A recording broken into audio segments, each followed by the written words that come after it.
Come on in. Welcome.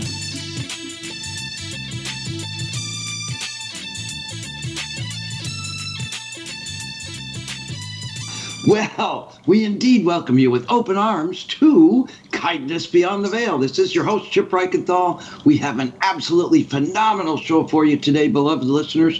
We're so glad you're joining us, as today we talk about our path to ascension with the first person who introduced me to it ever, and to this day, my personal favorite person to guide us through our road to the 5D life and the path to ascension. And for the second week in a row, we have a guest that hails from beautiful Australia and the great down under.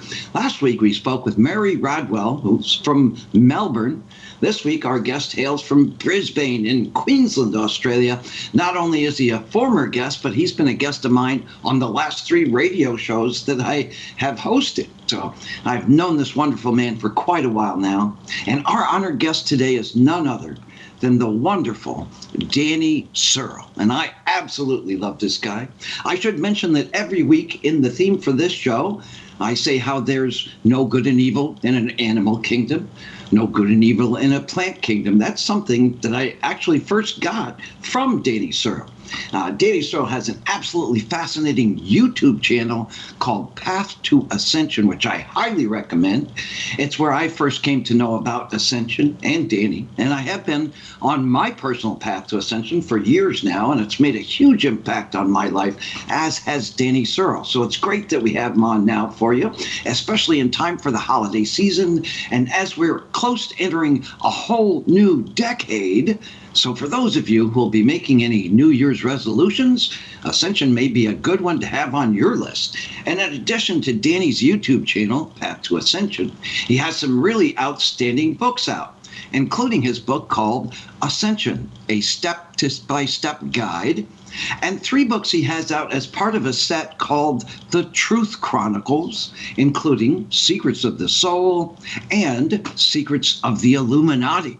Volumes 1 and 2. Ooh. In addition to talking about Ascension with Danny Searle and some stuff about the Illuminati, we'll also talk about soul ages, which Danny has a very unique knowledge of. For example, are you an old soul? A young soul? How would you know? And what's the difference? Well, you'll find the answers to those questions today and much more. And I'm so excited you're all along for this one today. You sure picked the perfect week to join us, beloved listeners. So buckle in and buckle up for a wild and wonderful ride today on Kindness Beyond the Veil. And you can check out Danny's website while we talk at DannySearle.com. Searle is S-E-A-R-L-E. So DannySearle.com. Again, check out the site while we talk with Danny, if you like.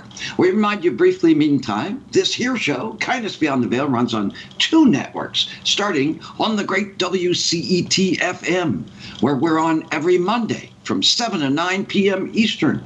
And every Monday from 7 to 9 p.m. Eastern, you can hear us at WCETFM.com. That's new, WCETFM.com.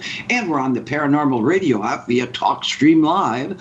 And then we're here again every Wednesday from 6 to 8 p.m. Eastern at WCETFM.com. And on the weekends, we can be heard on United Public Radio Network, where every Saturday from 1 to 3 p.m. Central Time, they're on Central Time there, you can hear us at uprntalkradio.com.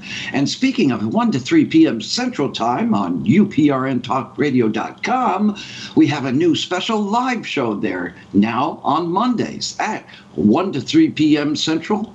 That's 2 to 4 p.m. Eastern Time. And that's simulcast to YouTube on the United Public Radio YouTube channel. And archives of this here show best heard at uprntalkradio.com in their archive section there. Plus, they post them to YouTube. So now you can search YouTube for Kindness Beyond the Veil and get a treasure trove of archives. This is our 106th episode. So there you go. One of those includes Danny Searle. And we have a Kindness Beyond the Veil Facebook page where we would love for you to like us on Facebook.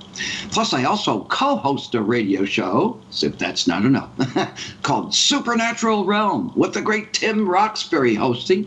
That's twice a week, Tuesdays and Thursdays from 7 to 9 p.m. Eastern, same as the Monday show here on the great WCET-FM at WCETFM.com.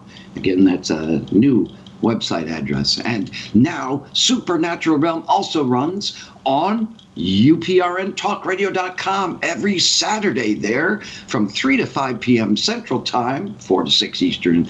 And the great Tim Roxbury is the honored producer of this here show, although he's running through a major storm right now where he is today. So for us all this evening, we have the great CC, alias Crazy Cajun, our honored producer for tonight. So a big loving shout out to the great CC, who's with us, and also to the great Tim Roxbury, who is stormed out.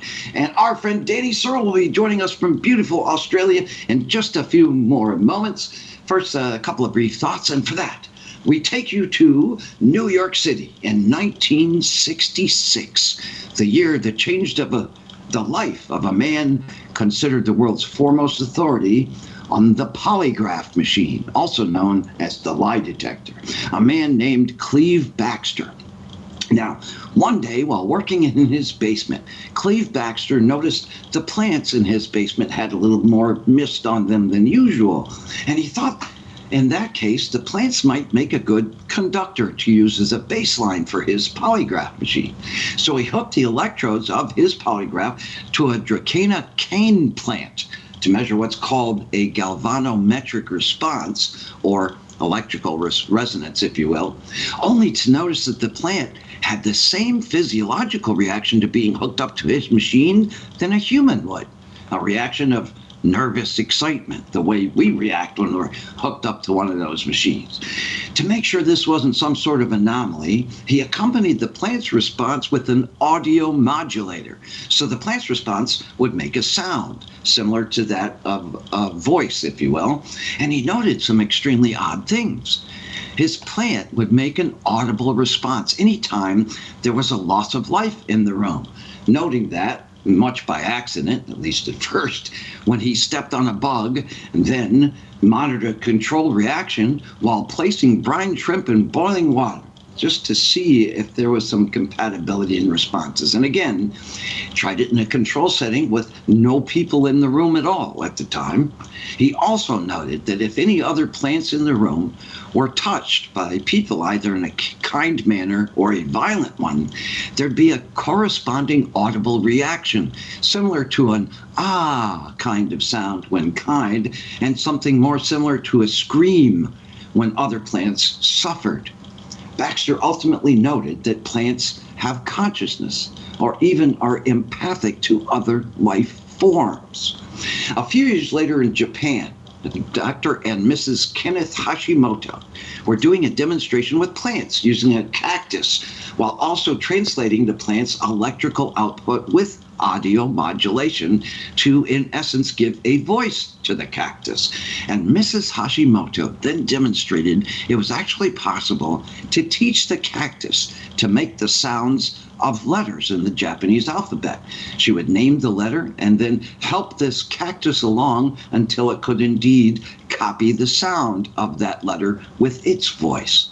Further research has shown that plants do respond to human emotions, reacting either harshly or perhaps sadly to fear-based emotions, and gently or calmly to love-based emotions, and seem more moved by human emotions than to just about anything else, because it's thought that there are specific vibrations to those human emotions these plants are said to pick up on.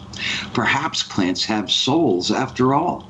And in thinking about souls, I attempted to research on how far back it is that the concept of souls began, at least some written record. And it's really kind of hard to pin down in all candor. So researching the first mention of a god a few months back, seem to trace as far back as 5000 BC, if not further, in ancient Egypt. The first inscribed mention of a soul came also from Egypt, in the earliest that I found, but much later than 5000 BC, more like the 800s BC. And it was on the tomb of a royal named Kutamua, asking those who survived him to feast in honoring his soul that may be enclosed there, and to honor his life and afterlife. In 400s BC India, in early or ancient Buddha texts, they spoke of the soul as part of something they call impermanence, or things in an ever-changing state.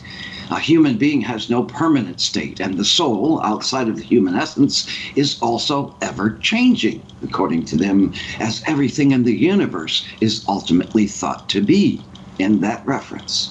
In Western culture, the mid-300s BC, it was Socrates, Plato, and Aristotle who thought the soul must have a logical faculty, and the intellect to them, or the psyche, was the most divine essence, and it was intellect that kept the mind and body functioning. Judeo-Christian theology in the years AD thought living things in general had souls, but only human souls were immortal, though immortality was not something considered in Judaism. And in afterlife, souls are judged by God and determined to go to heaven or hell, and the unrighteous, or non-believer, if you will, would cease to exist rather than suffering eternally, where only the believer inherits eternal life, either in heaven or on earth in a kingdom of God. So that covers pretty much everything from 9th century BC through the Middle Ages, but there was likely thoughts or talks of a soul before the written word or any hieroglyph came about, and is food for thought. In that vein, here's a poem about the soul from 1986, and though thought a bit depressing for its time, strikes some odd parallels with some of the New Age thinking, and that life is painful here, and in some ways meant to be. For in the afterlife there must be more ease within. This here from Alfred E. Hausman from 1896. Be still, my soul, be still. The arms you bear are brittle. Earth and high heaven are fixed of old and founded strong. Think rather, call to thought, if now you grieve a little, the days when we had rest, O soul, for they were long. Men loved unkindness then, but lightless in the quarry I slept and saw not. Tears fell down, I did not mourn. Sweat ran and blood sprang out, and I was never sorry. Then it was well with me in days ere I was born. Now, and I muse for why and never find the reason, I pace the earth and drink the air and feel the sun. Be still, my soul. It is but for a season. Let us endure an hour and see injustice done. I, look, high heaven and earth, ail from the prime foundation. All thoughts to rive the heart are here, and all are vain. Horror and scorn and hate and fear and indignation. Oh, why did I awake? When shall I sleep again? Sounds a bit like me, but much grislier when I say, I'm an old soul and I want to go home. I say that a lot. I'm sure my dear friend Danny Searle will have something to say about my remark about that. So let's bring on my friend and phenomenal guest, Danny Searle, and please welcome him warmly to Kindness Beyond the Veil. Beloved listeners, hello, Danny. Welcome to Kindness Beyond the Veil. How are you today, my friend? Oh, very good. Thank you, Chip. And that was very interesting, your little history lesson. Thank you. Yeah, I'm just trying to keep you awake meantime. Yeah. But yeah, well, it's 10 a.m. Yeah, that's right. Yes, where you are. It's Tuesday at 10 a.m., which reminds me, we'll have to keep in touch so you can tell me all the scores to the games, and that would that's right. really help me in my gambling. Well, I say that to all my American friends. I am the man from the all future. There you go. Well, I love it when that happens. It makes me look forward to the future, because it's you. Yeah. Oh, my goodness. It's so good to talk with you again and, to have valued time. I have missed you, my friend. Yeah. And you're the very first person that I ever learned anything about Ascension from. I had never known about it or even thought about it until I came across your work. Initially, it was on the YouTube, the Path to Ascension YouTube channel. But some fascinating stuff there. You'll be happy to know I've been on my Ascension path now for a few years. And I have to ask you if my brief summary of this wonderful few years sounds accurate to you, because you are, like, especially in my eyes, the master after all. Because I see it as both fascinating and painful at the same time.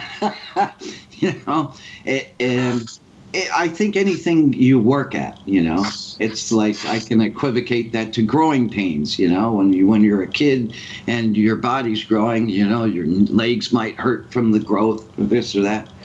To me, it hasn't been all sunshine and lollipops.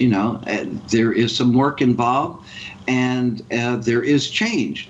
I think sometimes even physical pain, I do have, but again, it's part of the growth process. I do believe my DNA is literally changing, becoming crystalline or 12 strand, if you will. And I'm learning some things that flirt with my lifelong belief systems in a way where I have to assume I'm wrong with those lifelong belief systems to accept what I hear and what my guides are teaching me in this process. Does that sound at all accurate to you, to summarize the process that way? Yeah. One thought that came to me while you were speaking, I often say to people that, life on Earth is hard. And like you said earlier, it's designed that way because you think in your own life, right? Mm-hmm. When you fail at something, that's when you learn. That's when you grow. Because a lot of the time when we succeed, it's all well and good, but you think about when you succeed, you might have a little celebration. But then you get up the next day, that's forgotten, and you move on to the next project. But when you fail, you continually strive to try and overcome it, to problem solve. And in that process, you grow, you learn, you become a better person. So it's through failure that we actually grow and learn, right? So Earth was set up exactly for that purpose, to challenge you and to get you to fail, but see your failures not as failures, but as growing experiences, because that's what they are. Yeah, well, I mean, trying is the whole thing, succeed or fail is part of the path, but as long as you're trying, there is success in trying. Yeah. That's right. Also, when you're talking about the soul, one of the easy ways to know when mankind first started recognizing that we had a soul, you simply look at archaeology, and when they started to bury their dead, right? Mm-hmm. And they would put grave goods in there. Why would they put grave goods in there? Because they thought consciousness was going somewhere else, and they were going to need those things, need their tools and their implements and things like that for the afterlife. So we know for a fact that, that's when they started to develop this process of a thought of an afterlife. Very, very early in human development. Sure. And eons before there was anything in written form, including absolutely. Like cuneiform or hieroglyphics or anything of that. Yeah, we're finding that with prehistoric findings, archaeological diggings, if you will. Yeah, there is evidence that even the Neanderthals and whatever came before the Neanderthals this week, depending on what archaeology agrees with, there was evidence that, yes, they kept artifacts of lost loved ones with them. Yes. Just as valuable as meat, really, especially back in those days, and it really says a lot. And you'd think there was thoughts of afterlife, pretty much once there was life, life with self-aware consciousness, Self-awareness, once self-awareness came in, that's when an understanding of afterlife came in. They knew that there was more to life than this, what we're living now. They just knew it instinctively. But also, touching on a thing you were talking about earlier, I covered this whole thing in my first book, The Truth Chronicles, Secrets of the Soul. Now, a lot of people get confused when I say that plants have consciousness, animals have consciousness, and minerals have consciousness. But they don't have the consciousness we have now, right? They have a very simplified version of it. So, people think, oh, rocks talking to each other. No, they don't talk to each other, right? They don't have the same complex consciousness we do, but they have the prototype of it, the very earliest form of consciousness. So what they can detect is things like light and dark and vibration or energy around them. That's what they sense. Then once they evolve out of that, they go into the plant kingdom. And again, they're a little bit higher. Then after that, they go into the animal kingdom. And then once they achieve that, they go into the human kingdom. So ask yourself, you've probably heard people talk about they've got a dog or a cat, and they say, oh, it's human. It's one of the family. It's almost human-like. Watch this. There's a soul in a dog that's ready. It's learning about humans. It's learning how to be a human. So it puts itself into a human family, becomes part of the family, learns everything. Once it's achieved that, it's ready now to evolve into a human body, right? It's raised its consciousness to a level that it's now ready to go into a human body. So it's a new soul, if you like. Yeah, I've seen people, I'm sure you have too, that look like they were a turtle or a horse, in a past life. And in my years in mediumship, I did have one of the more amazing things was there was a gentleman in spirit that I helped. He did not know he was dead. I had to convince him he was. Here was this guy who was like head of his town. He was the king of his town basically, and everything in life. He worked very hard to earn, and it came to him, because he earned it. So the last thing he was prepared to believe is that his death came without notice, It was like one of those things where one bad heartbeat, boom, and he was done. It was instant. And he still didn't realize he was dead. It took me a long time to convince him of that, and eventually to cross him over into the light. He came back to visit me once, crossed over. This sounds a little weird to some of the folks listening, I'm sure, but it was like a Wednesday to me at the time, this kind of thing, and said that in life he was a very biblical man. He knew it inside and out, had passages for everything, and he still walked with his Lord. But at the same time, he realized in that afterlife process that this lifetime for him was one of many. Some as a man, some as a woman, some as a plant, an amoeba, a bacterium, a fungus, animals. And it was just each lifetime had a specific lesson for him for his growth, for his soul growth. And he thought perhaps the ultimate for him, or for anyone, at least in his mind, was that you're really working this series of lifetimes up to a point of ultimate understanding. It seems like something impossible to gain, but through hundreds of thousands of lifetimes, he had pretty much ticked all the boxes. Every lesson that there was to endure, he had endured. And that's when, to him, in his mind, he would find infinity, if you will. Because he was, such this stringent guy in life and this real biblical dude, and it took a very long time to help him understand that he was not alive anymore, but to have him come back and visit with that in mind really turned my head, and made me think a lot. I said it in the intro, I'll say it again. I'm an old soul and I want to go home. Hurts like hell to be here. And I have this idea, my partner on the other radio show, Supernatural Realm, that I co-host with Tim Roxbury, who you met briefly today, doesn't believe me when I say this, but I think this might be my final lifetime, at least here. Perhaps I'll move on to be a spirit guide or something, or be somewhere other than this particular planet or this planetary body, perhaps. He disagrees with that, but I believe that it's part of my ascension path has taught me, and I have to come to terms with a lot of my past lives, especially earlier ones, to try to figure these things out, before I go. And though what time I have left is extremely limited, even if it's 40 years, I'll be 100 then, and I doubt I'll make it that far. I'd better not. But, 40 years is a very short amount of time, especially in the scheme of things, so I just want to try to be the best Chip that I can be, while I still have that privilege. But I think that I think this could be it, as at least in human form for me. Any thoughts about that? Does that sound ridiculous to you?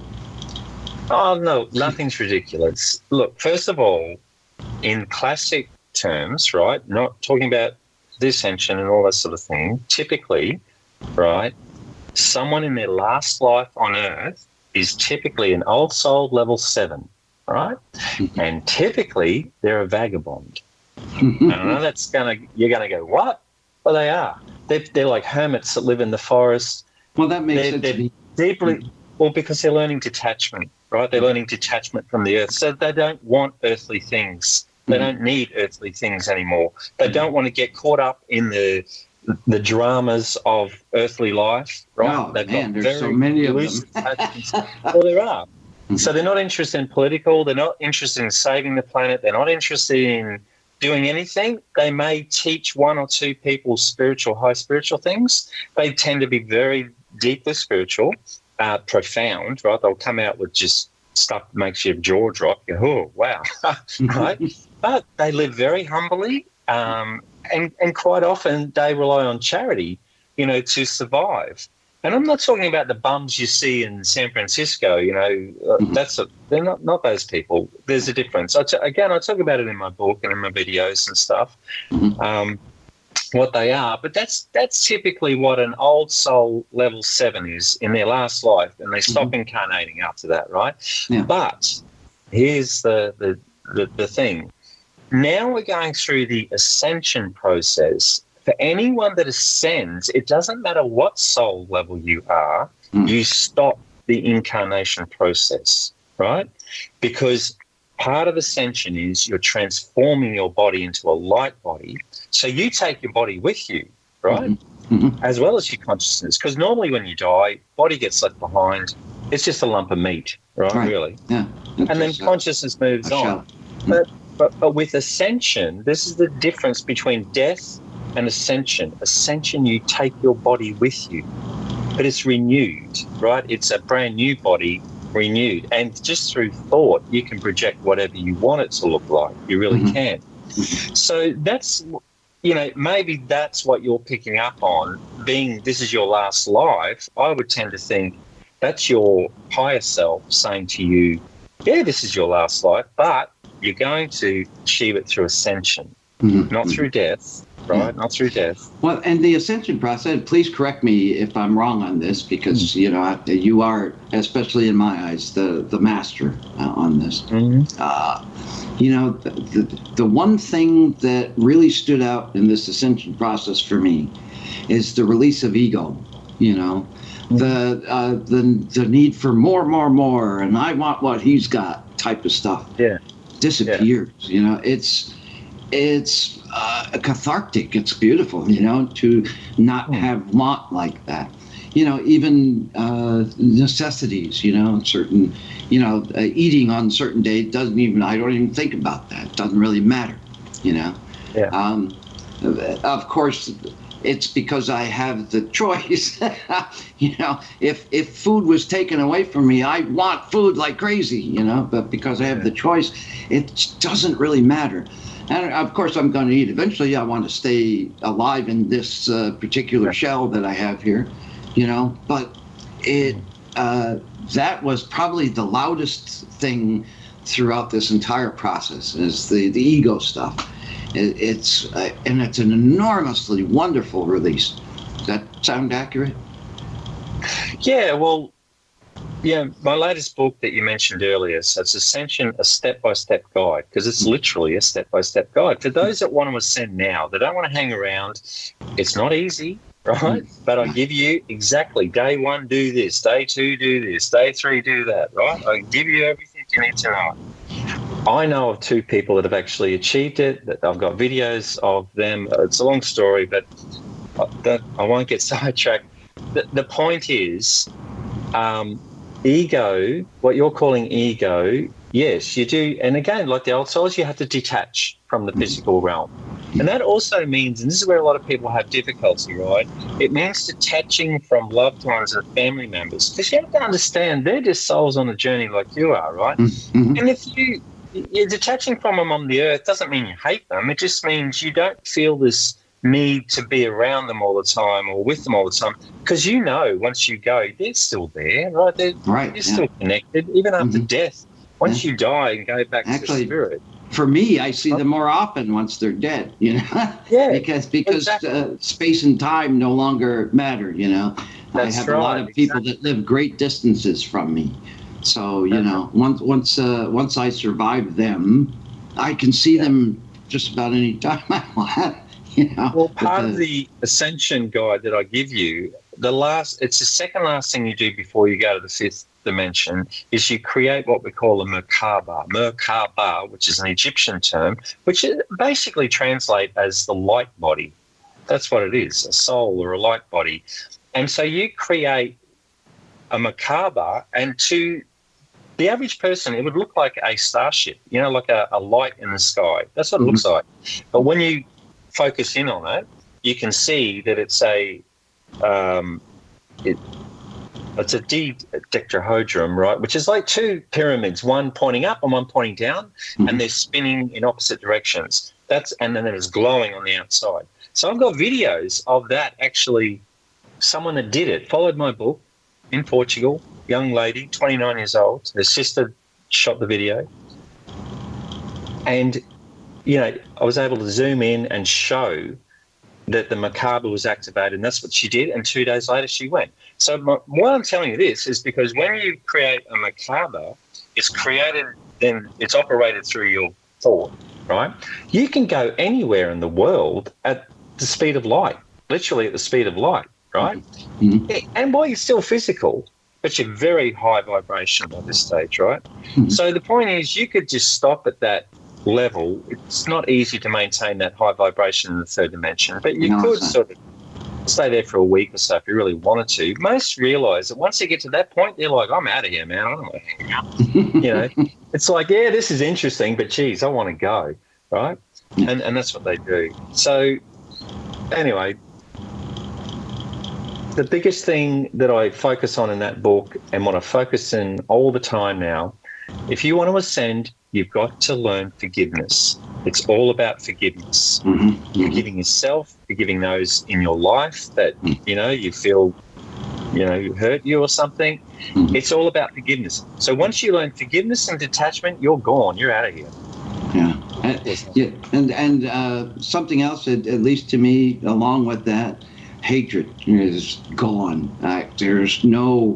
It takes way too much energy to have hatred in my heart, you know, and that's kind of a great thing. Kind of bragging about that, you know. But with that, and I do, you know, I have my wife with me, you know, but you know, day in, day out. But we're basically a hermit, like, you know, we don't really see people ever, you know. And that's typical of people that are on their ascension path now. That's typical. Yeah, and it's a beautiful thing. Yeah, really, really beautiful to, you know, live life without hatred in the heart. And you mentioned forgiveness, and that's one of the things I learned in my years in mediumship. When you come across, or at least when I came across the spirit of someone who suicided. And for them, you know, their path to the light is more about them forgiving themselves for this act than it is asking other people for forgiveness. Yeah, most suicides, when they get on the other side, they're absolutely kicking themselves. They're going, what the hell was I thinking? Why did I do that for? Because they've got to come back and repeat it all again to the exact same point they reached, right? Because the lesson there is to deal with the situation that they're in. Anyway, suicides are interesting. Yeah, but the thought of forgiveness, and really, I mean, it is quite the serious truth. Forgiving yourself, or even loving yourself, I think, is just a hard thing for people to wrap their minds around. You would think it's kind of easy. We talk about unconditional love a lot, and best way to accomplish that with others is to find it within yourself first. A lot of people have difficulty with forgiveness, especially the younger souls, right? They really struggle with it. So one of the techniques I teach them, let's say you've got someone in your life that's an absolute, to you. They really make your life hell. Yeah, right? So what you do is you start to visualize them in meditation as a small child. Visualize them as a small child, right? So if you had a 3-year-old who drew, got a crayon and drew all over the walls, would you really, go off your nut, or would you get hurt? Would you be upset by that? You'd probably think, oh, you naughty little kid, right? But you would explain to them, hey, don't do that. You'd clean off the wall. Life goes on. You don't hate that child. You don't, not forgive that child. You just think, well, that's what children do. And it's the same as the people in your life. Even though they present themselves as adults, their soul is a lot younger, right? So it's like what I call a child's soul or a young soul, right? That's what they are. So start visualizing them as children, project pink light from your heart chakra to cover them. And then once you can feel nothing but love for them, now see them as a teenager and do the same process. Now see them as someone in their 20s, and then finally see them as they are now, whatever age that may be. Continually to project that pink light out of your heart chakra to completely surround them, see them smiling back at you. And I'll tell you now, just about every person that can get to that point, they come back to me and say, you're not going to believe it. That person that was being a complete a-hole to me is now treating me differently, is now, either ignoring me, which is great, or they're actually being nice to me, right? And I just say, well, keep doing those meditations. That's, believe it or not, it works. It really works. Yeah, I do believe that, actually. And, we've had this remarkable young lady here. Well, she's to me, she's a young lady. Her name is Teal Swan. She's kind of an internet sensation, and she's had a dreadful life. And she's taken that and used all of that to help others, because all the things that other people have gone through, she's been through, unimaginable kind of horror. Yeah, that sounds exactly textbook version of what I call a 6th level mature soul. So there's, you probably know, I talk about there's 5 different levels: infant, child, young, mature, old. So mature souls, it's all about emotions. It's all about dealing. It's the first time they experience true love, what love really is, right? But within each soul level, there's 7 sub-levels. So mature soul, 1, 2, 3, 4, 5, 6, 7. The hardest level out of every single soul age ever is mature 6, right? Mature soul, level 6. And what you just described then with this young lady is textbook mature level 6, textbook. But what she's got to look forward to is then level 7 in the mature soul. It's like the best life you could ever have. It's absolutely blissful, the 7. And I think it's because, to give you an idea, to go from mature soul level 1 to mature soul level 2 takes on average, 25 to 30 lives, right, to do it. But the mature 6 takes on average somewhere between 120 and 130 lives. Wow. That's how difficult it is, right? Wow. That's why I think, even though spirit don't talk in terms of reward and punishment, I think it's a reward, because when you get into you finally get through that level 6, you get into 7, nearly every soul does it in one life, right? They just breathe. It is just such a wonderful life, and they're so humble and gracious, after going through that hell that was level 6. Yeah, and then they're ready then to go into the old soul stuff. Yeah, but that's what it sounds like to me. Yeah. But I brought her up also because she has a book out for people to heal from the tough things. In other words, when we're angry, why? What triggered that anger?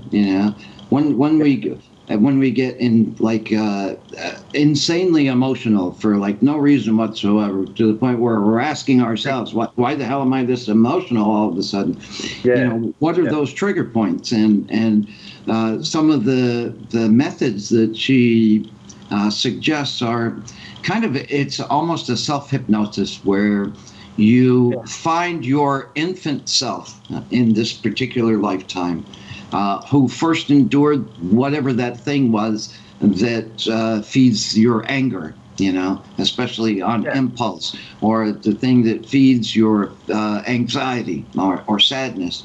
And these are things, most of the things that our preconceptions and our biases and our beliefs didn't come from us. They came from role models of ours, or people that are in our social spectrum where, you want to emulate them. So, they tell you certain things that become your own beliefs, patterns, preconceptions. But I talk about similar things. So I call them filters, but we've got all these filters, and we filter the world through those different biases, exactly what you're talking about. And once you understand that they're just programming, you can unprogram them. And so I've got videos I've made about unprogramming phobias, unprogramming biases, and I've got videos on forgiveness as well, on forgiveness meditations and things like that. Yeah. Well, you brought up the book, Path to Ascension, a step-by-step guide. Well, not the Path to Ascension, I'm sorry, Ascension. A step-by-step guide. So I'm thinking of your YouTube channel, Path to Ascension. Where can, as long as we're talking about the book, where can people find the copy for themselves? Make Amazon. A great holiday gift this time. Oh, no, I would actually, if you know anyone that's interested in Ascension stuff. So the first part of the book, I give you some context, a bit of a background, the Egyptian stuff. If you're interested in Egyptian stuff, I talk about what the macabre is and where it came from and things like that. I also suggest, I wrote this before it became trendy, to be vegan diets and things like that. I'm not vegan. I don't push veganism, but if you want to ascend the quick way, you do have to change your diet. And it's essentially, it starts off as a vegan diet, but then you end up just drinking water. That's it, right? The last 2 weeks. Yeah. But it's on Amazon. You can buy it from Amazon. I try and keep the price down as low as I can, but, that's not up to me at the end of the day. But because I want people to read it, I really do. I think it'll help. Definitely worth it. And again, especially this time of year, and it's really the frame of mind an awful lot of us are in right now. And people do focus on New Year's resolutions, I used to kind of scoff at those. I was a nightclub DJ, actually, for quite a few years, 24, 25 years. Yeah. And I would see people, they'd have these resolutions. They're usually drunk when they make them in the first place. And then they kick themselves, 2 weeks later when they stopped doing whatever it was they resoluted themselves to do. But in the case of Ascension, I think that would be a really good New Year's resolution. I think this is the perfect time to do it. We've got a whole new decade coming up. Go ahead. Well, we're in the shift, and I talk a lot about that, the shift, right? And we're in it. And people say, but is it happening? Has it happened? And I'm like, of course it's happening. What a lot of people are expecting in today, they're so used to instant, right? Instant. Right. Yeah, what I want when I want it. Yeah. Yeah. And so they're waiting for a hand, the sky to split open and a big giant hand come down and pluck them up and take them. That's what they're looking for. But that's not what happens, right? It's a process. And we're seeing it, and all you have to do is look in the news. What we're seeing in the news is all of the institutions that once ruled the world but no longer are relevant to us anymore are all collapsing. So we've got the British royal family on its knees, the Catholic Church on its knees, the corrupt, media and political systems on their knees. You could not have imagined this 2 years ago, 3 years ago, right? Right, absolutely. I said to you, all these things would be on the collapse. You'd be going, no, you're crazy. Right. I'm telling you, this is the shift. This is exactly what it's all about. Mm-hmm. I made videos about this 3 years ago, and I said, look for this, and it's happening. It's happening now. We are in the middle of it. We are making history right now. It's the most exciting time to be on the earth, right? Every soul on earth that's into this stuff, they came here. They put their hand up and volunteered to come here because they wanted to experience it. It's the greatest show in the universe right now. Right. And you see the page turning, in real time. And, it is. And 2020, for me, 2020 is the clincher. That's when it's all going to come together. Mm-hmm. I said in 2018, 2019 is going to be a tough year, really tough year. It's going to be really difficult. But 2020 is when it's going to consolidate. It's all going to come together. Mm-hmm. I mean, I also spoke about UFO disclosure. I said we can expect that in 2019. Guess what happened? Mm-hmm. It happened in 2019. They went on Fox News, Washington Post, ex-guys, from the Pentagon. Literally said, we've been studying these things for 50 years, and guess what? We got this lump of metal. We're going to release that now to, civilian labs because we've studied it for 20 years. We can't figure out what it is, so we're going to give it to them and see what they say. And essentially, that's the final clincher, right? Once these private labs get a hold of this metal and they go, well, we don't know what it is, right? Game over. That's game over. You cannot deny the existence of UFOs. Right. So again, it's another thing I said was going to happen, and it's happening. It's happening now. Mm-hmm. Well, that's in my personal path to ascension.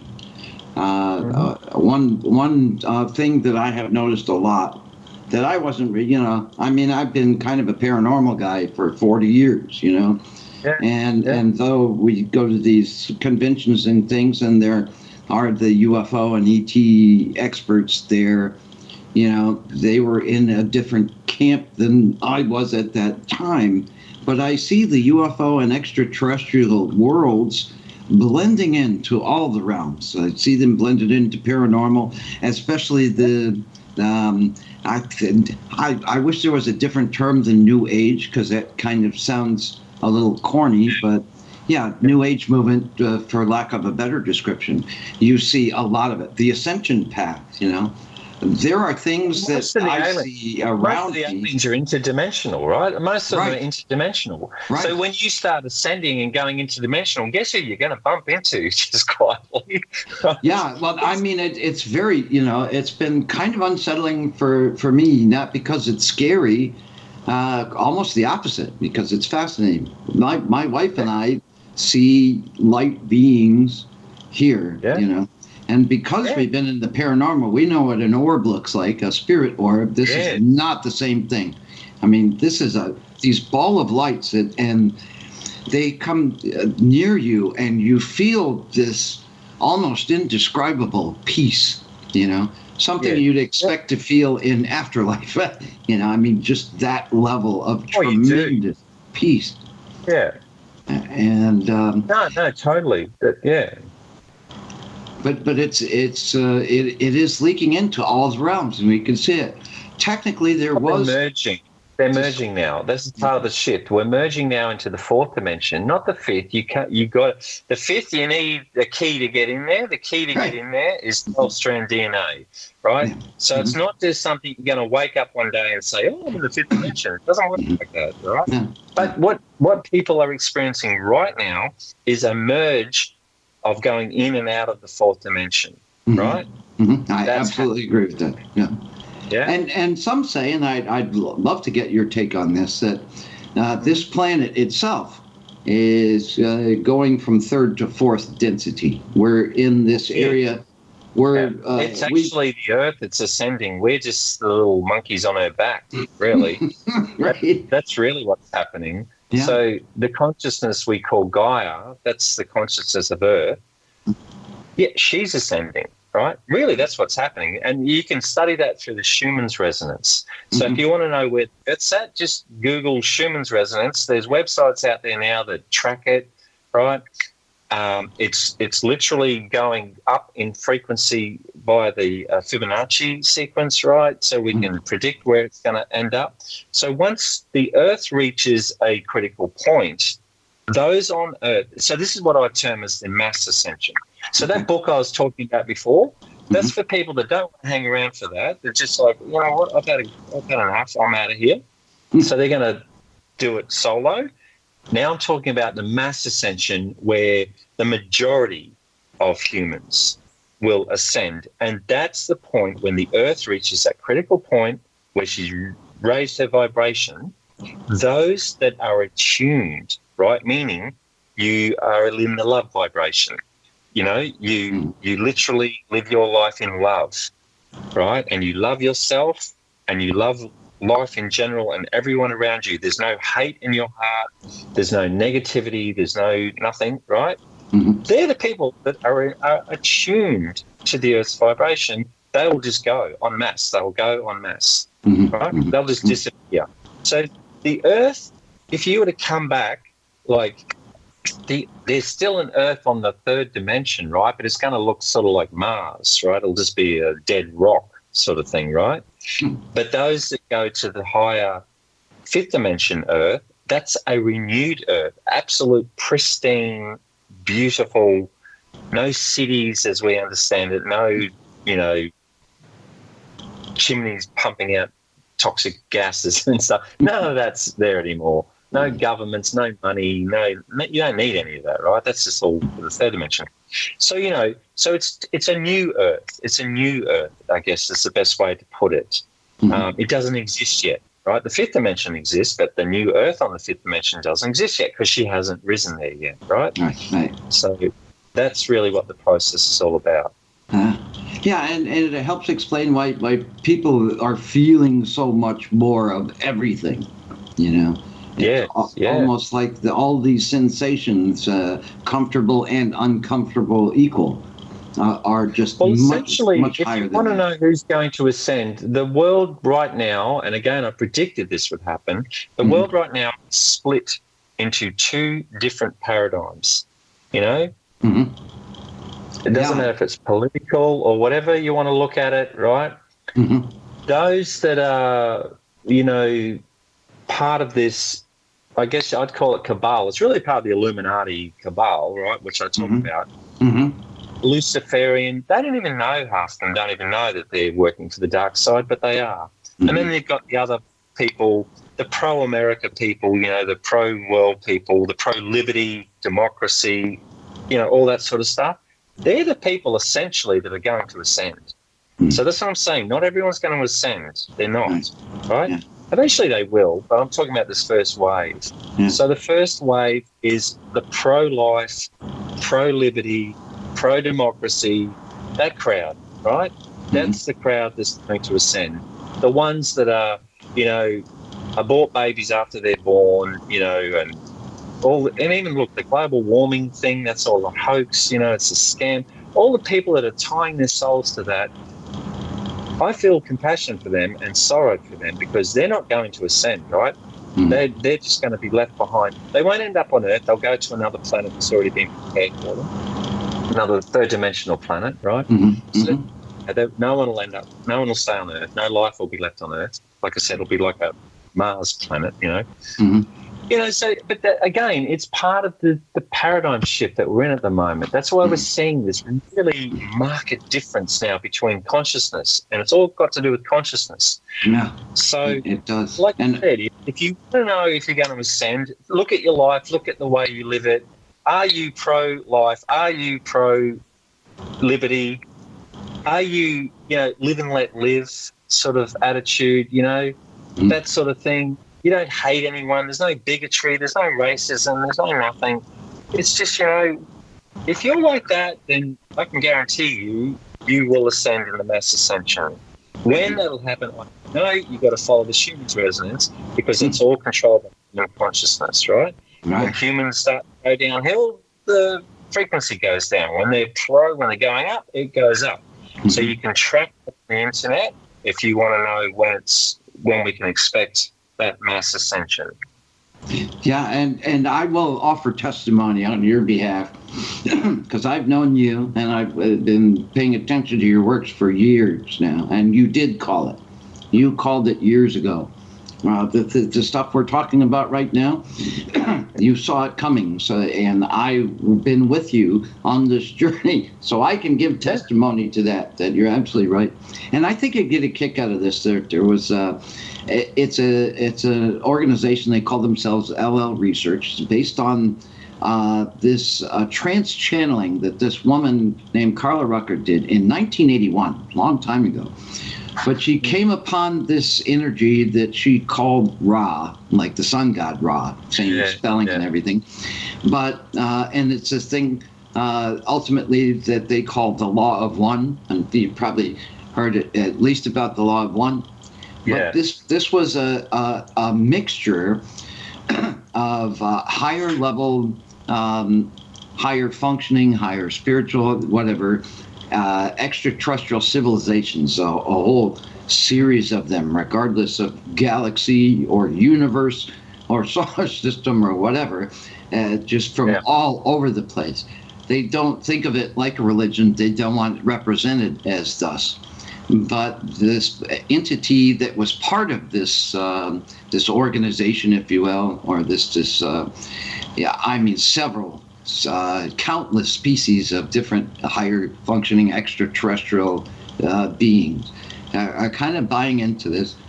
And the thing about this Law of One, we think that the highest vibration that we could reach in this human body is the vibration of love. And they disagree. They said, as far as this human body goes in particular, actually the highest vibrational level that we could reach without destroying this body, because the energy is too strong, is unity. In unity, you literally are one with everything. We're all made of the same stuff. We're made of the same stuff as rocks, as planets, as things both material and immaterial are made of. And we can find everything on Earth. Yeah, everything on Earth comes from stars. We are star stuff. We're literally made from stars. Exactly. Yeah, and you break it down to atoms and particles and subparticles and quarks and all that. So is everything else. So this unity, once you reach that vibration, there is no polarity, there is no duality, because it's all part of the package. There isn't really even identity, because you're part of this entire union. Yeah. And once you reach this unity vibration, it really breaks down to two kinds of living things.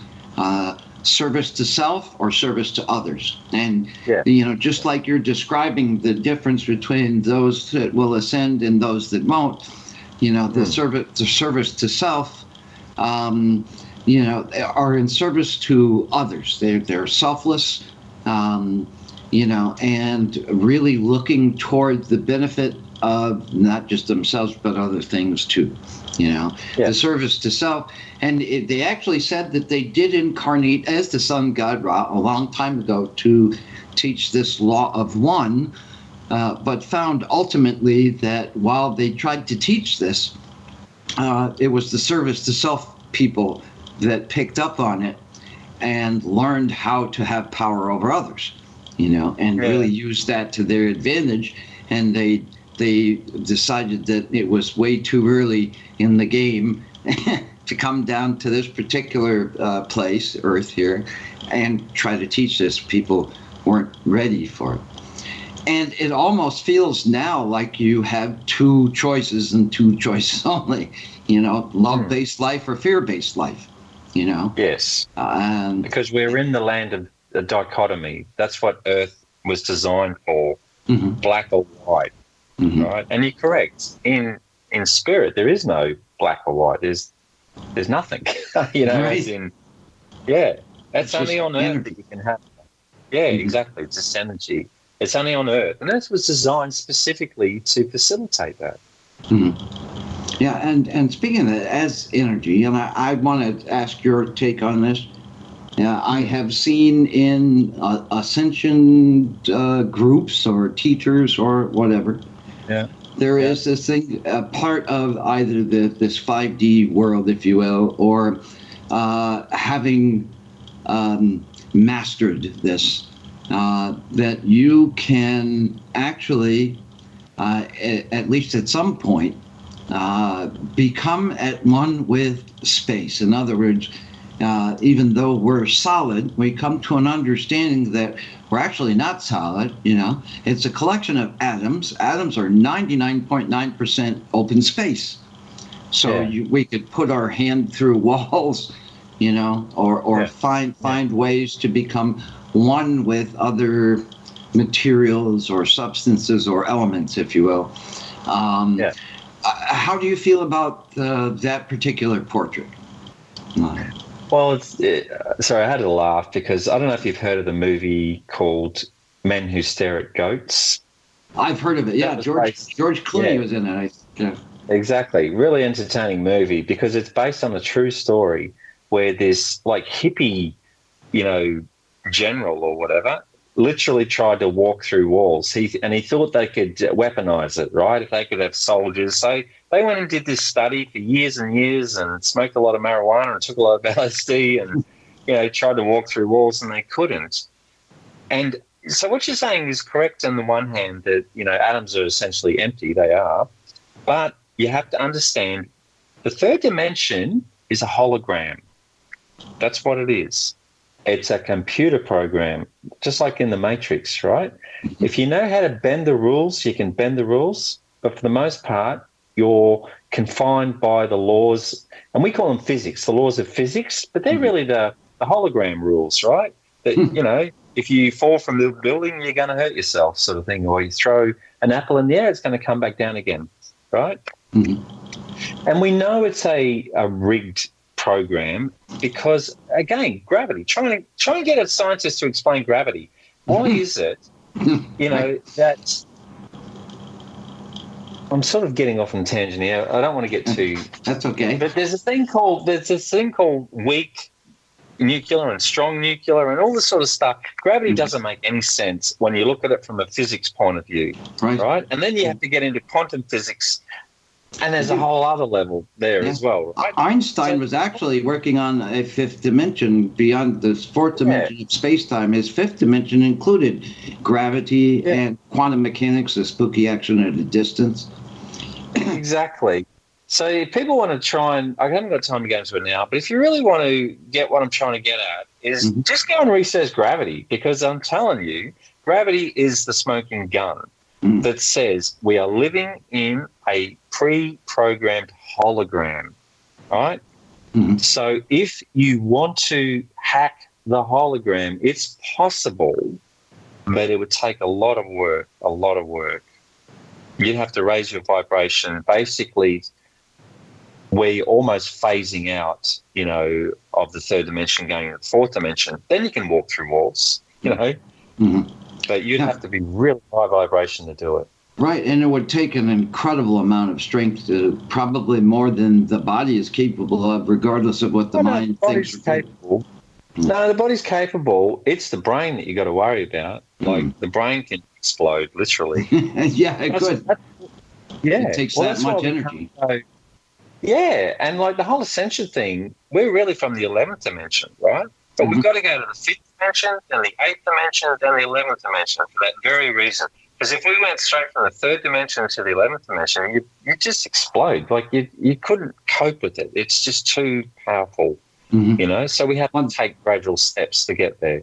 Yeah, exactly along the same sentiment that this Ra collective believed about our ability to reach certain vibrations because they could, in their bodies and where they live, because again, you know, where they are, if there's a planet, it rotates around its sun a lot more time than, say, 24 hours a day.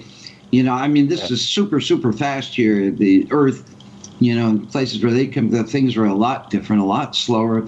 Their physical bodies are much more capable of handling certain vibrations. They could go what they claim is octaves of densities higher than we could possibly reach. Yeah. And they said that this would be the sixth density, which is the vibration of unity, without, you know, breaking our bodies apart. So, that makes a lot of sense to me. You know, the vibration, the strength it would take to reach that level with these human shells, if you will, these physical bodies, makes it extremely difficult to reach. On the other hand, though, I've been able to start to see, and not at all times, but, you know, probably at my utmost zone, I guess, if you will, the magnetic grid, you know, or things like spirit or angels or things of that. Or I could make out like silhouettes or something, you know, from time to time, whereas I could never do that before. But there are times, especially in this zone, you know, that when the zone becomes really super great, can see, you know, the magnetics, the grid, and see all these really subliminal things that, you know, I mean, our eyes are only capturing a percentage of the light spectrum. Very small. Very small percentage.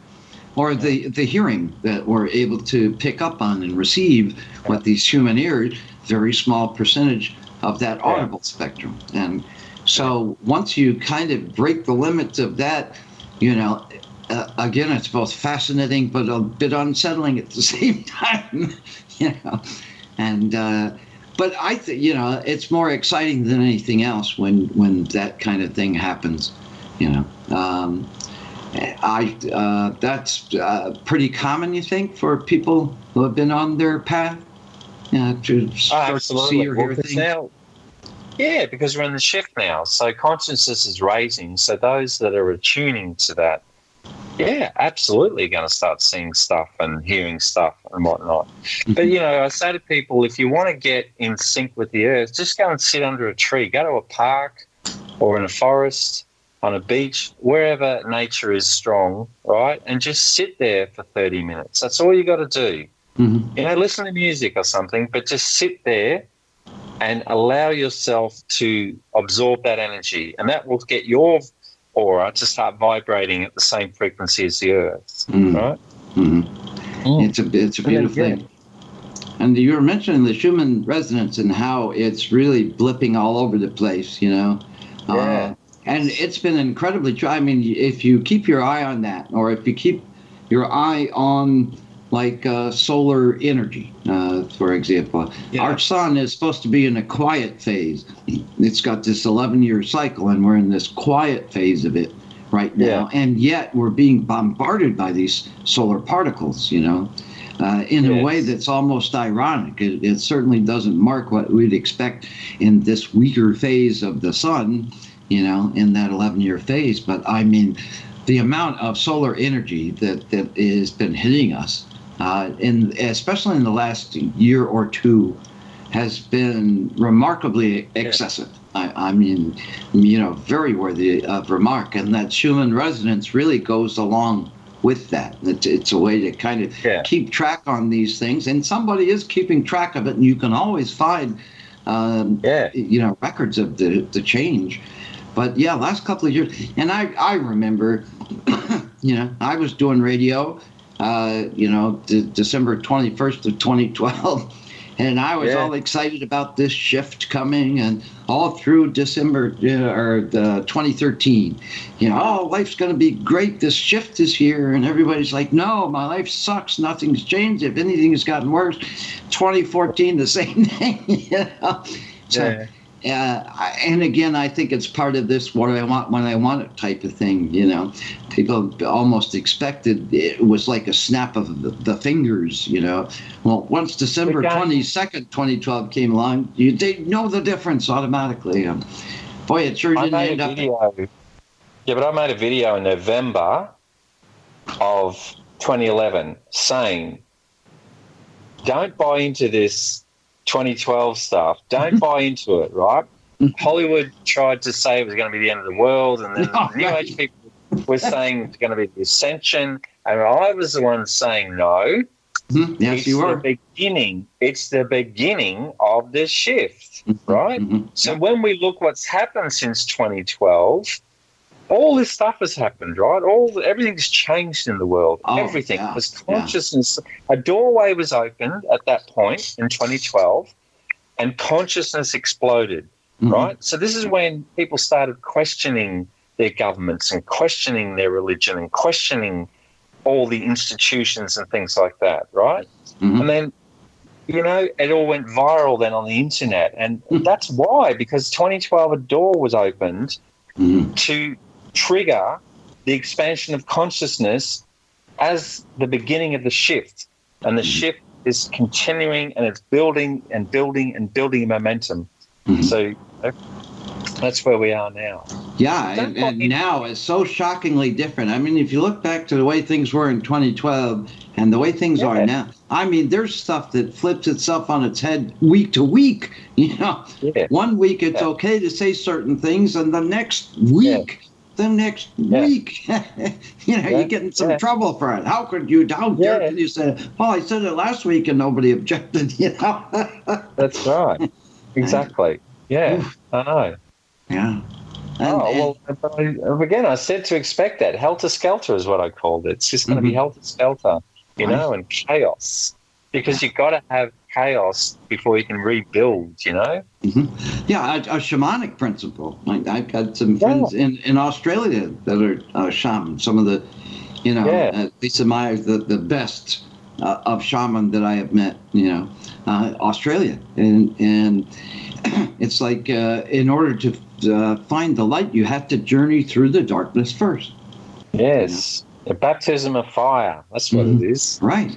Yeah, in order to get to heaven, you got to die first, you know? I mean, everything, there's a challenge. It's just like in tarot, that death card, which they use in all the horror movies, which means that horrible things are coming. Death card in tarot is actually a very good card to get. That's like cocoon to butterfly. It means, you know, a karmic debt is paid. You have done the things necessary to reap the benefits of all that work. Yeah, all like the tower. The tower, Pharaoh, is what we're going through now. You have to tear down the old tower before we can build a new one. That's what it means. Yeah, it does. It does. And tower's not fun, you know, but it's part of a necessity. It's part of the process.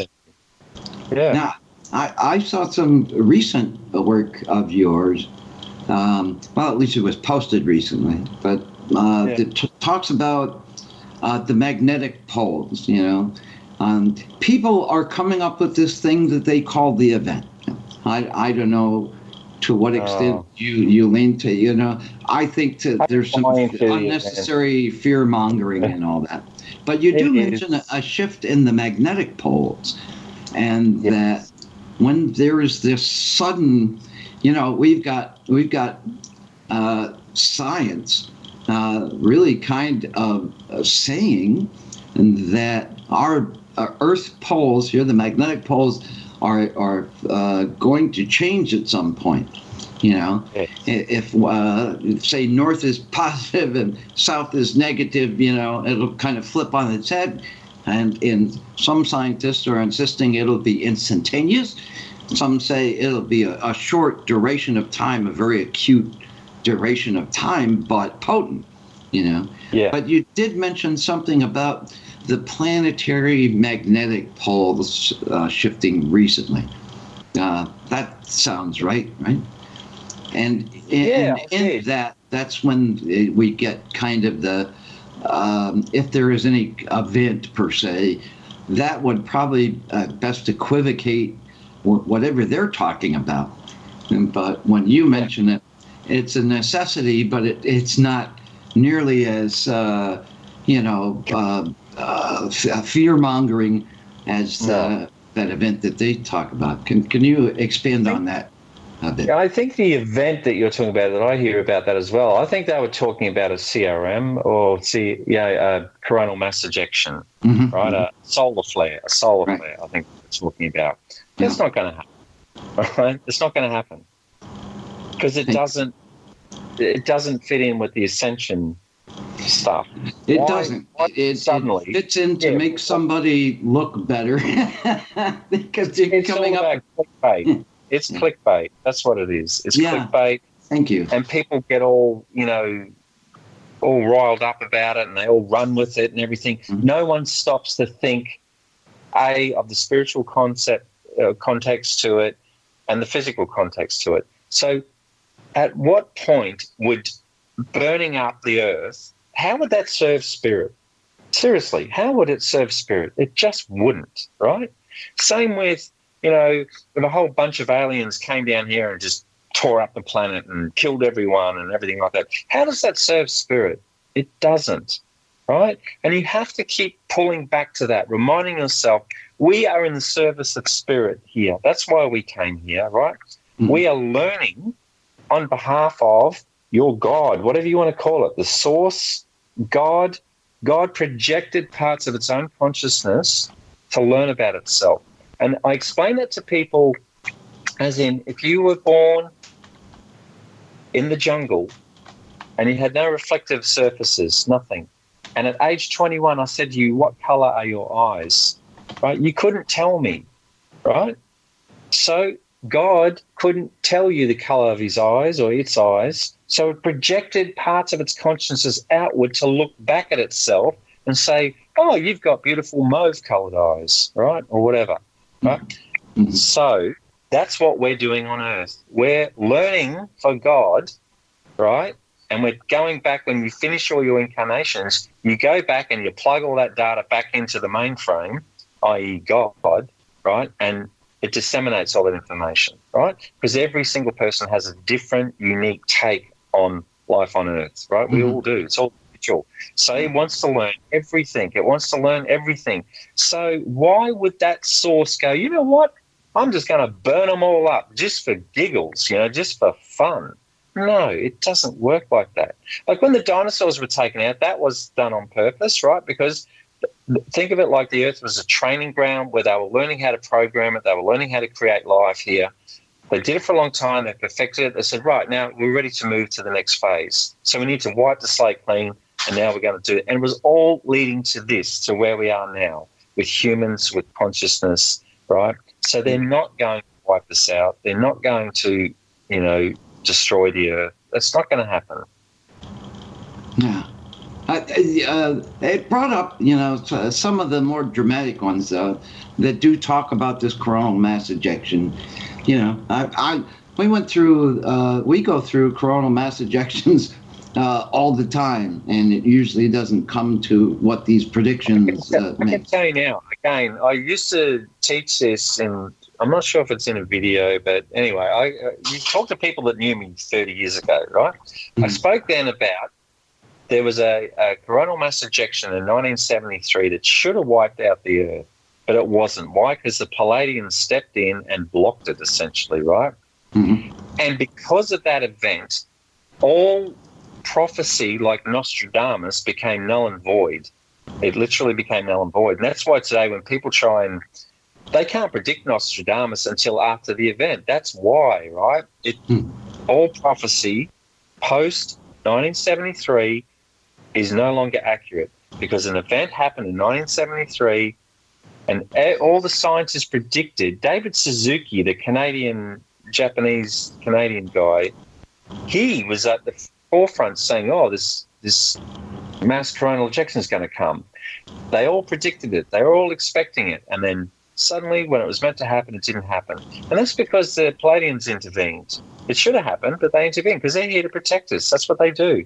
They're here at the moment protecting us from the 5G. 5G is an extinction level event. You want scary stuff. That's scary stuff, 5G. Yeah. Don't worry about the sun, right? Don't worry about the sun. Worry about 5G. That's what you should worry about. Yeah.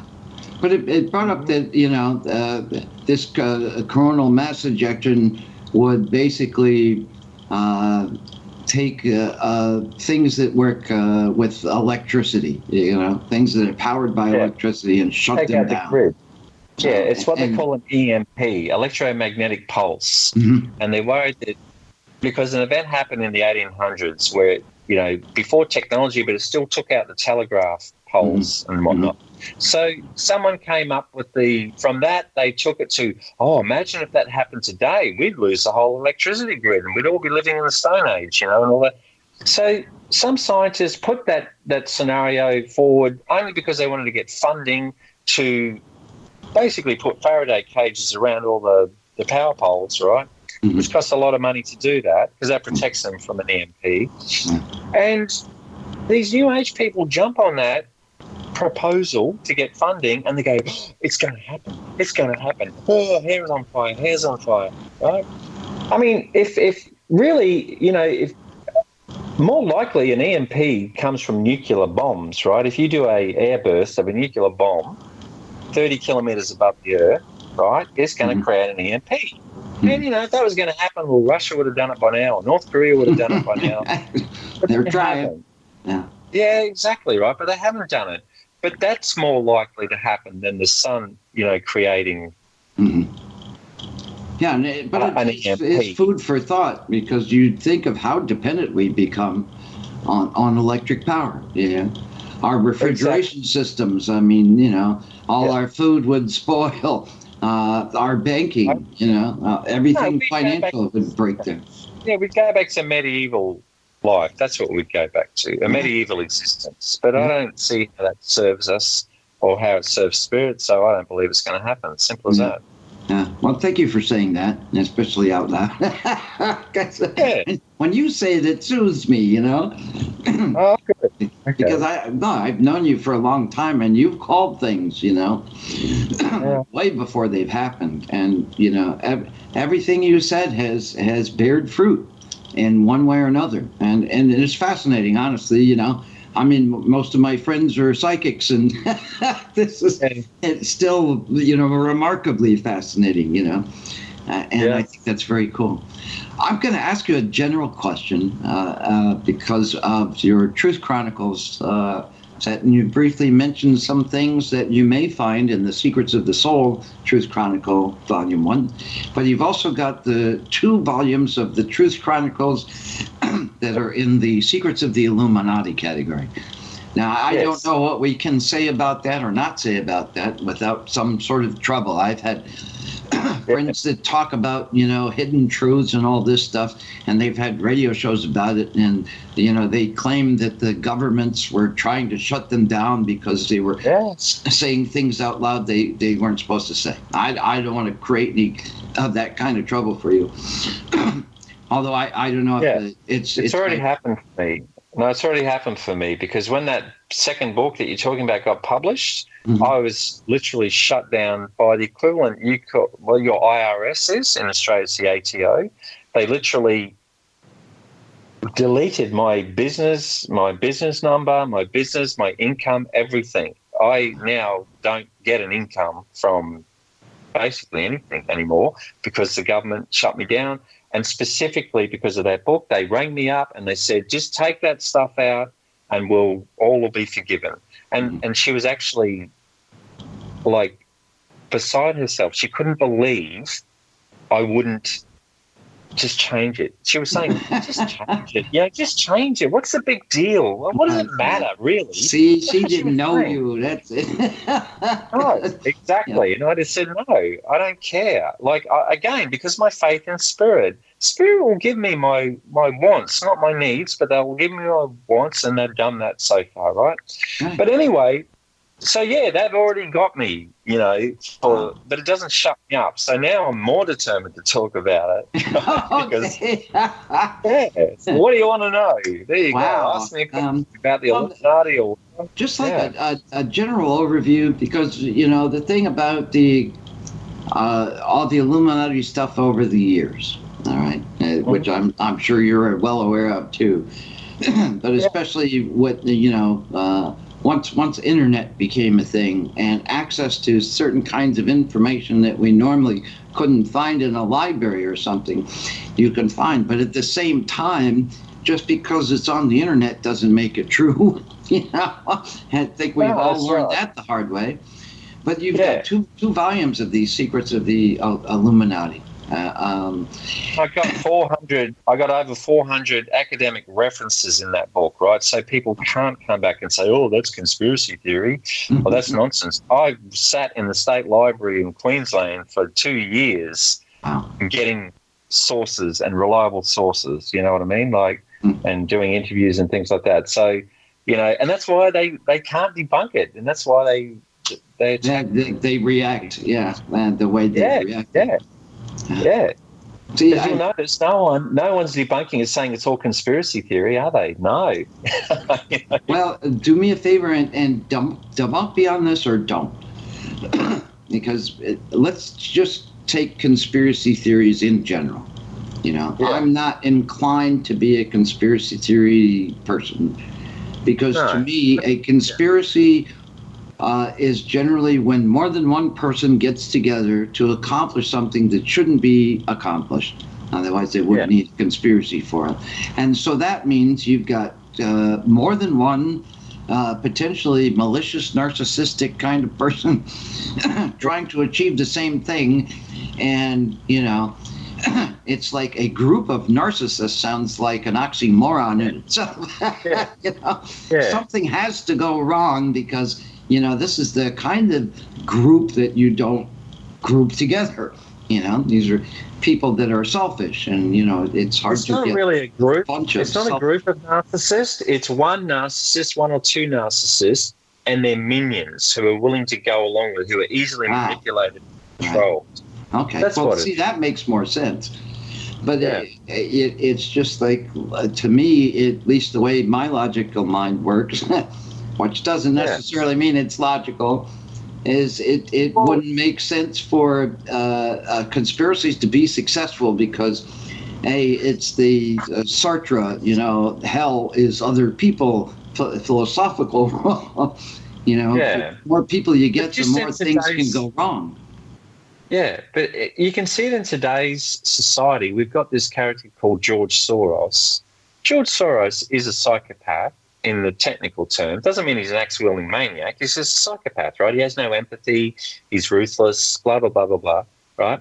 But he's got he's got a vast network. He's got a vast network of minions below him that are completely undermining democracy. That's what they're trying to do. They're trying to bring in this sort of communist Luciferian state, really, is what they want to do, right? But that's an example of one guy who's the psychopath, and all those below him in his vast network. They're not all psychopaths. Some of them might be, or narcissists, or sociopaths. But, most of them think they're doing the right thing. They actually think this is good work. I'm saving the world. They actually believe that. Sure. Yeah. Yeah, I don't really know much about him. How about this this Bilderberger group? Now, I've heard that term used for a long period of time. These are the people in the shadows that are making the decisions behind the curtain, if you will. The Wizard of Oz. So Bilderberg is just one of many what we call roundtable groups. Okay, and they're sort of in the public's imagination, but I'm more concerned with the Club of Rome or Trilateral Committee, Council on Foreign Relations. They're more nefarious than the Bilderbergs. Bilderbergs are really a steering group. That's what they are, a steering group, right? So they decide what the cost of fuel is going to be. They decide what technology is going to be released, right? Because essentially the New World Order, Illuminati, whatever, they brag that they're 30 to 40 years ahead of us technologically. Right, they've got computers that run on the same, biological synapses, right? They've got biological computers, for example, that are instant and stuff. So they decide what technology is going to be released and where the next war is going to be.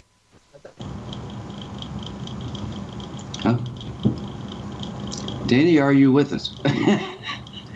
So that's what Bilderberg is. But it's the Club of Rome, for example, that are driving the climate, the climate crisis thing at the moment. Then you've got foreign policy, wars in the Middle East and things like that. That's been run by the Council on Foreign Relations, and then the economy has sort of been driven by the Trilateral Commission. So they've all got their own individual jobs, and we call them roundtable groups, but then they make up what we call the Committee of 300, right? So you've got the 13 royal families at the top. These can trace their bloodlines and DNA back to the Anunnaki, right?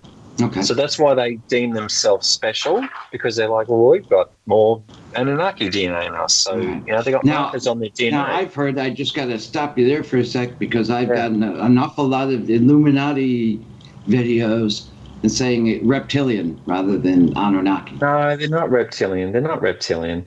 We know they're not reptilian, right? It's a long story, but... I see, I don't. Yeah, I know, I hear that. And I just think you don't know anything about the Anunnaki. Just go and look at the statues of the Anunnaki. They got big beards, right? And they're not reptilians. And also, they use their DNA on a little Homo habilis, little monkey man on Earth. They cross their DNA with that creature's DNA to create Homo erectus, and then later they fine-tuned Homo erectus to create Homo sapien, which we are now, right? Mm-hmm. Well, we would have scales, wouldn't we? And claws. Okay, that makes sense. But it's but Anunnaki, I have to ask you that. A reptilian group came in because the Anunnaki, two factions within the Anunnaki, like Marduk and his cousin Inanna, were at war with each other. Right. And Marduk... One liked the people and the other didn't, was my understanding. Well, no, it's a little bit more complex than that. It's very redacted. Yeah. Marduk was getting his butt kicked by Inanna. So out of desperation, he invited in a group of aliens to help him, who promised to help him. They were the reptilians. Oh, okay. Within about a week, he realised that they'd backstabbed him. And he was like, oh, my God, what have I done? So they then took over all Marduk's territories, which was like Egypt, so Akhenaten and all that business, right? Mm-hmm. So they took Egypt and Mesoamerica and things like that, right? They were all... Yeah, the Mesopotamia, because Inanna, at that time, she was in charge of most of Europe, Indochina, India, Indus Valley, Russia. She was like looking after those areas, right, or in charge of those areas. So the reptilians start showing up because they took over. They double-crossed Marduk, and they just started making the humans worship them as gods and things like that. So that's where these reptilian statues and things come from. Okay. It was a double cross, so they're not Anunnaki. They were brought in by the Anunnaki. Interesting. Okay. And now the Anunnaki, and it's hard to generalize anything. Are they bad intended, or does it depend on the Anunnaki that we're talking about? Or? Look, the original Anunnaki were a military hierarchy, basically, dictatorship, you might want to call it, really, from our point of view. But no, they didn't have nefarious plans. They literally came here to get gold. They needed a worker, so they created humans. They created us to be the workers to get the gold. Yeah. Then they got egotistical. It all went to the second generation got egotistical, just like humans, right? They get spoiled. Okay. And so absolute power corrupts absolutely, in other words. Absolutely, right. That's what happened. So they started using humans as war, as soldiers in their wars and things. Then eventually, in 630-ish BC, or AD, the king of Nibiru came down and said, you know what, enough, you guys, you idiots, right? Get off the planet. Some of them weren't allowed to go back to Nibiru, like Marduk, because he created some very, very bad social faux pas. So he was forced to remain on Earth. Inanna was forced to remain on Earth. They formed an alliance basically, to fight the draconians, which are the lizard people, right? Mm-hmm. So they're helping humans now. And don't forget, when the Anunnaki eventually come back, which won't be just for some time yet, probably 2063, I think we're expecting them to come back. They have evolved 3,600 years further than us, right? Okay. They're not interested in, controlling humans or being. If anything, they want to help us now. They want to help. That makes They've sense. evolved. Yeah. But you mentioned Nibiru, and I wanted to halt there for a moment. Now, I promise I'll steer you back to the Anunnaki again, because I like talking about the Anunnaki. But you mentioned Nibiru, and that one thing about the magnetic poles, that Nibiru rotates, and our astrophysicists, some say yes, there's that planet X or whatever, which is likely Nibiru, and others say, oh, that's ridiculous. But the rotation of this planet is so tremendous that it's a while before we even see it or recognize it as something within our solar system, let alone as and not a rogue planet or something completely unrelated or whatever. But it's in the solar system now. It's sitting behind the sun. I've seen millions of photos of it. NASA knows it's there. That's what's creating the sun flares. That's what's creating the polar magnetic pole things and everything. Yeah, it's there. But all I can say is it's sort of standing on the spot, if marching on the spot at the moment. Yeah. It's sort of this magnetic pole shift that we talked about, that is not the event or anything related to this event that you and I both kind of scoff at because it's all the fear. But Nibiru does have a role with this planet as far as does, but it's all being dictated, which I talk about a lot in my videos and stuff and talks. It's being dictated by human consciousness now. So if humans go into this fear-based, fear-mongering thing, Nibiru will be allowed to continue its path through the solar system, and it will create massive earth changes on Earth. But that's not going to happen now, right? Because consciousness has changed. We're going in a positive direction. So it's literally been stuck in the same spot. Don't tell me how they do it, but they can do it, right? Remember Yoda in Star Wars when he lifted the spaceship out of the swamp, and that it's the same principle. They can stop a planet. They can, right? So that's what's happening at the moment. If humans decided to let's have a nuclear war, or let's do that, go into some sort of godforsaken communist country or something like that. Yeah, you can guarantee Nibiru is going to start marching back towards us and tip the poles and do all that sort of stuff. Absolutely it will, because it's a wake-up. It's a wake-up that you idiots are doing it wrong, right? Get your head out of it. Yeah. Yeah. Well, see, you have faith that we are passing this test and we're going to continue to pass this test because there are people like you and me that are encouraging others to be kinder. Well, like I said before, the proof is in the pudding. The British royal family, which is the head of the 13 royal families, is having a fantastic fall from grace as we speak. That encourages me. Jeffrey Epstein and his pedophile network and all that has been exposed. That gives me hope, right? All these things say to me, well, that's why Nibiru's just stuck there at the moment. That's why it's not coming. Because all the dark is coming to light. Truth is winning. Truth is winning the day, isn't it? Yes. And you just have to look at the news. That's why the event. It's ironic that truth is winning because we talk about alternative facts now. Yeah. People don't know what truth is, but they ultimately know what truth is. So that's refreshing to hear, especially from you. I feel energized now. Oh, good. But you should. That's what I'm saying. It's an exciting time to be alive. Boy, you are witnessing the destruction of the dark side, that's what you're witnessing right now. If you want to boil it down, that's what it is. Mm-hmm. The dark side is losing, and they're panicking like crazy at the moment, and they're not going to win. They are not going to win. The light will always win, always. Yes. Danny Searle, our honored guest. I just wanted to say his name one more time because we're having a wonderful conversation. And DannySearle.com and the books Ascension, a step-by-step guide, and the Truth Chronicles. Just go to Amazon and search my name. Go to Amazon and search my name, and they should come up. Yeah, Searle. Yeah, Danny Searle. That's right. Yeah. Nice.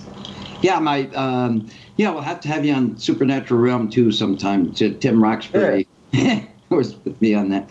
Because, I know he's foaming at the mouth listening to this. And, we got to have him on the realm. So I hope you'll do that with us too. Sure.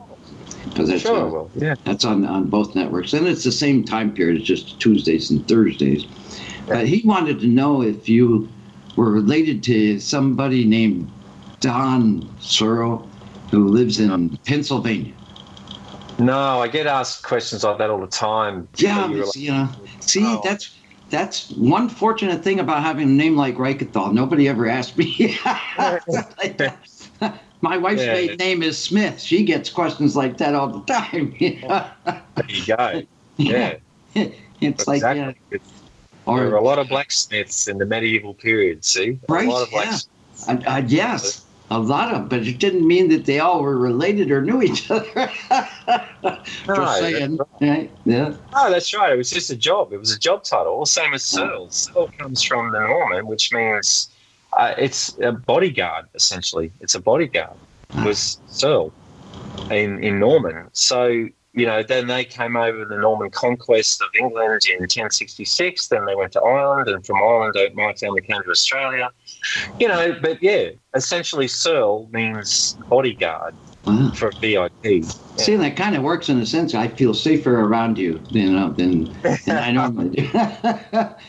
Because you're my Ascension guy, And, I mean, I do. I credit you for putting me on this path that has really been one of the most wondrous focuses of my life, these past few years. On my path to Ascension. It has been marvelous. And it is, it's like people come up with this law of attraction, which is a hermetic principle. It's a universal law, but it's not this thing where you just sit there and believe that something's already happened and all of a sudden checks in the mail. You can just sit on your butt and do nothing and there you go. And it's like, no, you got to do the work. Exactly. But Ascension's like that too. And it's not all sunshine and lollipops, but it's worth it. It is worth the path, And I have to say, because I don't want people thinking this is all a piece of cake and it's an overnight easy thing to do. No, it's not. It's not, But it's the reward. I describe that in the book. I say in the book, if you're serious, you got to be serious if you really want to do this, because it's not easy. It is not but it's achievable. It's achievable. It is, yeah. And and life is certainly interesting, as a result.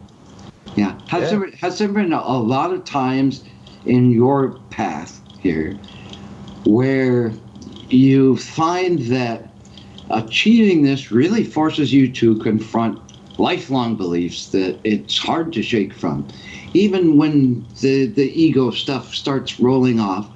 It doesn't. I don't care what I look like anymore.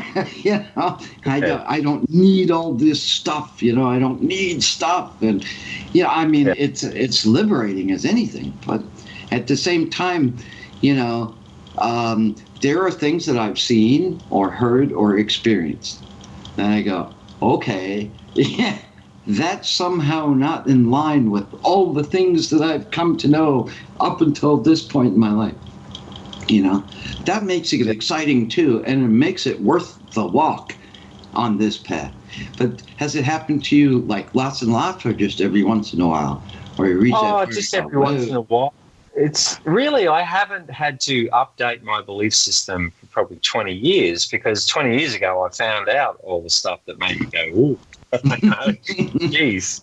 Yeah. You know, but since then, I don't know, I guess I'm always updating, or I'm very open-minded. You know? I often say to people, when you have a belief, you stop learning, right?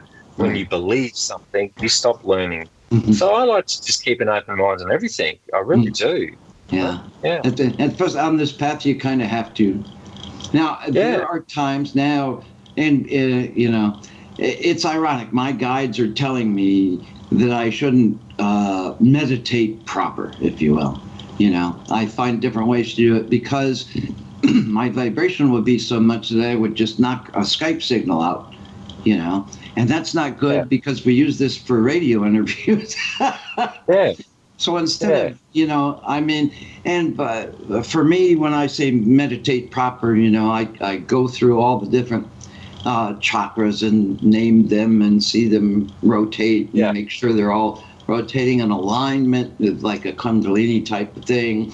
And all my guides or all angels or archangels that, you know, I feel around me, I've called them by name, whether they're around me at that time or not. So there's a lot of things I do in meditation that if I just sit there and shut my mind down of all the noise and stuff, you know, that is not meditation proper. It's meditation, but not, you know, all the ticking all the boxes, if you will. I don't know if that makes sense to you or not. You know, so I find sneaky ways to meditate. But I have these messages from my guides, and I have more and more guides as I go along on this path, all for different purposes, you know, different specific purposes. And I get these, you know, like, oh, something's great coming, you know, something great is coming. And it's like, okay, when? And oh, you'll know when it happens. And it's like, shut up, you know. Get up. Well, they can't give specific dates. That's the problem. People always ask me for dates, and you can't give dates. Well, see, dates I understand because time is much different for a spirit guide or spirit working with spirit. When time doesn't exist. Time doesn't exist. Exactly, because they're energy. And that takes a lot of getting used to, especially back in the day in paranormal settings, you know. I'll be back next Wednesday at this time, so if you can be here, that'd be great. And like they'll show up to what they think is some sort of general equivalent to next Wednesday at that time, and it could be 4 weeks from now.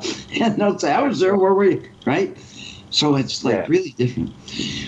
Or some of these... I say to people, right, would you be able to organise for me a meeting on Jupiter? Jupiter rotates at a slower, you know, speed than the Earth. It takes longer to get around the sun. So its time and everything's different.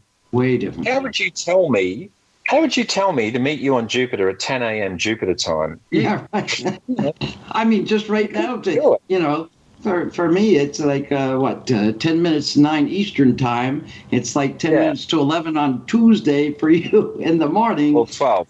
It's 10 minutes to 12. Okay, 10 minutes to 12. A day. And so even just having this conversation on the other half of the world is, you know, that would confuse the people just in general. But when you're dealing with different rotations, different planetary rotations, or galaxy rotations, or universes even. See, I've come to believe that it's not parallel universes, but it's multiverses. I'm along those lines. Because some of the things that I have seen and communicated with, at least in my heart and mind, some of them come from so far away that just being there for a moment for me to see visually somehow, it's like they're blipping in and out because there's such a difference in time that even for a moment of their time, or these light beings that come to visit, you know, that instant that I see them, you know, to them is about 4 months Earth time, you know, that instant, you know. That instant is a lot longer than I think it to be if I experience it in a single moment. And doesn't mean that that's the visit. When they're here for a moment of my time, it's about 4 months my time, that moment for them. That like split fraction of a second for them, you know.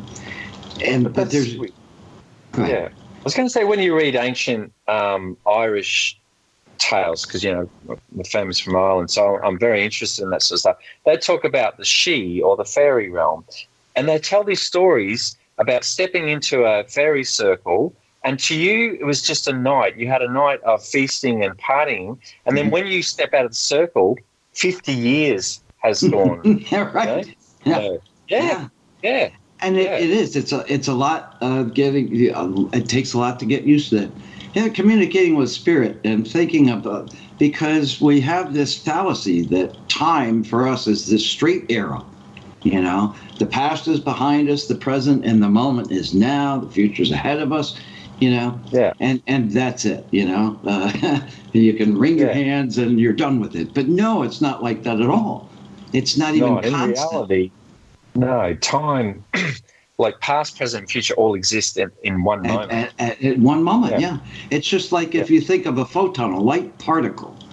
The photon could travel the length of the entire universe, all right, in no time at all, because it's at the speed of light, which we regulate everything around. But for the light itself, there's no time gone by at all, and all time at the same time.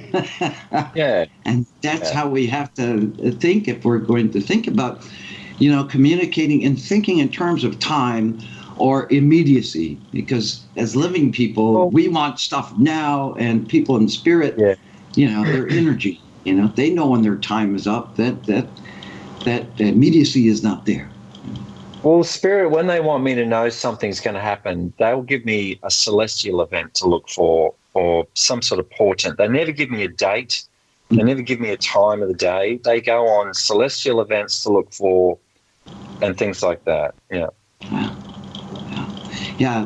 Speaking of time, we're close to out of time. So I want to make sure that we get as much information about where people can find you and your books and all that sort of thing, even though we've already discussed it a few times. I just want to make sure that it is out there. Danny's books, I must say, out loud, with emphasis, make great holiday gifts, because these are life-changing types of books. If it's information that you seek, or if it's emphasis in your life and how to make your lives better and more fabulous and wonderful, there is nobody else on earth like this man right here. Danny Searle, where can people find your works and find you? Yeah, well, website, as you said, DannySearle.com, all one word, DannySearle.com. My YouTube is Path to Ascension. I've got everything there in playlists, so, by topic, so it's easy to find and do all that. Yeah. So, that's the best way to find me. Yeah, and I should say the YouTube channel, Path to Ascension, look it up, find it, watch the videos. He's got subsets of things. Some of the most fascinating and important information of all time can be found on Path to Ascension on YouTube. And Danny Searle is Searle. I'm going to put the links with the archive, so when we have the archive, we'll have the links. And it's actually time to go. So Danny Searle, thank you so much. We'll have to have you back on, and plus we'll have to have you on Supernatural Round 2, because I know Timmy really wants that. We encourage you all to join us next week. Our guest will be Jim Mallard from the Mallard Report. Legendary radio host will be joining us next week here on Kindness Beyond the Veil. You can find us each and every Monday, 7 to 9 p.m. Eastern, right here, WCETFM.com, and Saturdays on UPRNTalkRadio.com from 1 to 3 p.m. Central. Mondays, 1 to 3 p.m. Central, live on UPRN. So join us for that. Meantime, don't touch that dial, because great programming is coming your way. And don't forget, please subscribe or donate to this network so shows like this can continue on. We love you. You all have a great night. We'll see you next week and next time. Thank you all, beloved listeners. We love you. Mwah.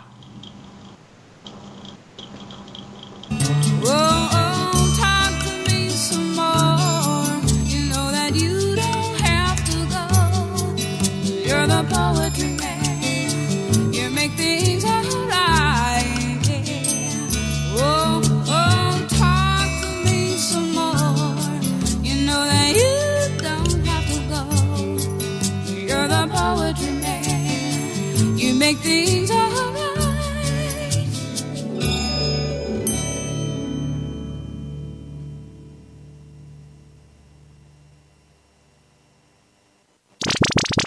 You're listening to WCT.FM, talk radio like no other.